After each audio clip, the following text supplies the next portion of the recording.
హల్లెలూయా యేసు ప్రభున్ ఎల్లరు స్తుతించుడి. వల్లభుని చర్యలను తిలకించి స్తుతించుడి. Praise the lord. దేవునికి స్తోత్రము కలుగునుగాక. చేరువచ్చిన ప్రియులందరికీ కూడా ప్రభు అయిన యేసుక్రీస్తు వారి ప్రశస్తమైన నామములో వందనములు తెలియజేస్తూ ఉన్నాను. దైవ గ్రంథం బైబిల్ నుండి సామెతల గ్రంథము 9వ అధ్యాయము 7వ వచనాన్ని మనము చదువుకుంటాం. అపహాసకులకు బుద్ధి చెప్పువాడు తనకే నింద తెచ్చుకొనును, భక్తిహీనులను గద్దించువానికి అవమానమే కలుగును. అపహాసకుని గద్దింపకము, గద్దించిన వాడు నిన్ను ద్వేషించును. జ్ఞానం గలవాన్ని గద్దింపక వాడు నిన్ను ప్రేమించును. దేవుని వాక్యములో విలువైన మాటలు మనం చూస్తున్నాం. అపహాసకుని బుద్ధి చెప్తే మనకే నింద వస్తుంది. భక్తిహీనుని గద్దిస్తే అవమానమే కలుగుతుంది. అపహాసకుని గద్దించిన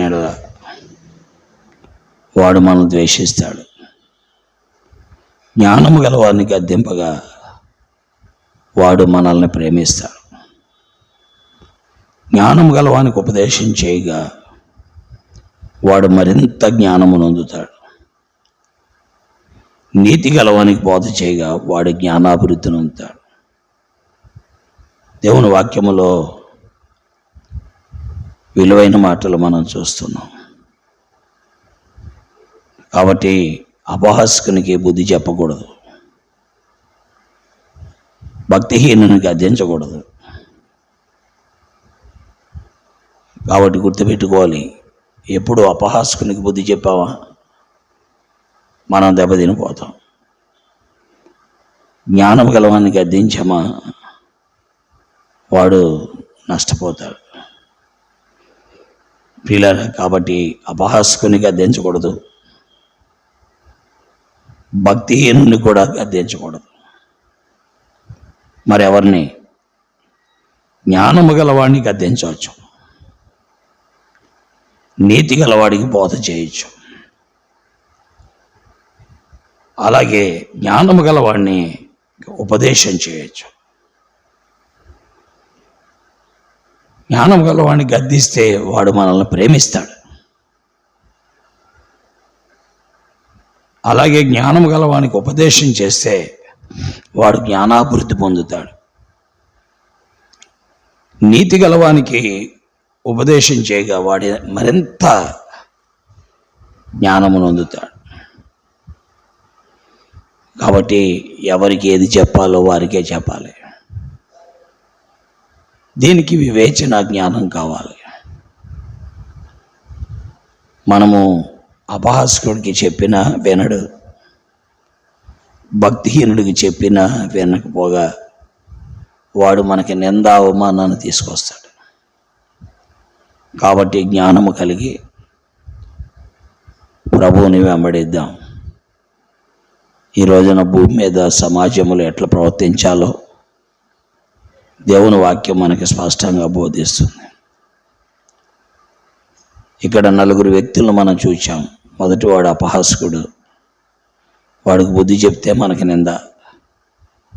రెండో వాడు భక్తిహీనుడు, వాడిని గద్దిస్తే మనకు అవమానం. మూడో వాడు జ్ఞానం గలవాడు, వాడిని కనుక మనం గద్దించామా మనల్ని ప్రేమిస్తాడు. 4వ వాడు జ్ఞానం గలవాడు, వాడికి ఉపదేశం చేశామా వాడు మరింత జ్ఞానము నొందుతాడు. 5వ వాడు నీతి గలవాడు, వానికి బోధ చేశామా వాడు జ్ఞానాభివృద్ధి నొందుతాడు. కాబట్టి ఆలోచించుకుందాం. ఎవరికి ఏది చెప్పాలనేది మన చేతిలోనే ఉంది. దీనికి వివేచనాత్మ కావాలి. ఈ వివేచనాత్మ లేకపోతే